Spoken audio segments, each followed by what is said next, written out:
আজ আমি গিয়েছিলাম একটা অন্নপ্রাশন বাড়িতে। আসসালামু আলাইকুম এভরিওয়ান, আমি শালু, এয়ার শালু লাইফস্টাইলে সবাইকে স্বাগত।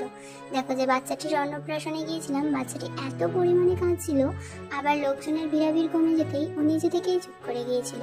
ওরই অন্নপ্রাশনে গিয়ে কি কি খেলাম সেটাই তোমাদের সঙ্গে শেয়ার করছি। দেখো, প্রথমেই টেবিল সেট করে আমাদেরকে দিয়ে দিয়েছে একটা করে পানির বোতল আর প্লেট। প্লেটের মধ্যে পড়ে গেছে লেবু আর বাদাম চিনি দিয়ে ভাজা। তারপরেই এসে গেছে গরম গরম ভাত। ভাতের সঙ্গে ভাজাটা খেতে দুর্দান্ত লাগছিল। ভাজাটা খেয়ে শেষ করতে না করতেই এরপর পড়ে গেছে পাতে শাকের তরকারি। এই শাকের তরকারিটা দুর্দান্ত হয়েছিল, আমার তো খেতে খুবই ভালো লেগেছে। এরপরে আমাদেরকে দিয়ে দিয়েছে একদম গরম গরম ঘন মুগের ডাল। এর উপরে লেবু চিপে খেতে আমার তো খুবই ভালো লাগে।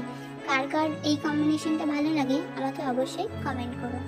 দেখো, আমি ডালের সঙ্গে শাকের তরকারি ভাতের মধ্যে মাখিয়ে একসঙ্গে খেয়ে নিলাম। তারপর আবার অল্প কিছুটা পরিমাণে ভাত নিয়েছিলাম। আমার তো রান্নাটা খুবই ভালো লেগেছে। এরপরে আমাদের চলে এসেছে আলু দিয়ে পনির পটলের তরকারি। এই তরকারিটাও আমার খুবই ভালো লেগেছে। এরপর আমি আবার দেখতেই পাচ্ছ শাকের তরকারি নিয়েছি, আমার তো খুবই মজা লেগেছে শাকের তরকারিটা। এরপর আমাদেরকে দিয়ে দিয়েছে রুই পোস্ত।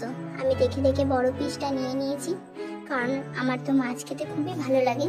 তারপর খাওয়া শেষ করতেই পাতে পড়ে গেছে চাটনি আর পাঁপড়।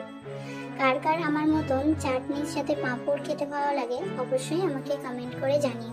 আর আমার এইরকম আরও মিনি ব্লগ দেখতে চাইলে আমার চ্যানেলটিকে সাবস্ক্রাইব করে আমাকে কমেন্টে একটা রেড হার্ট দিয়ে যেও। দেখো, এরপর পড়ে গেছে দই।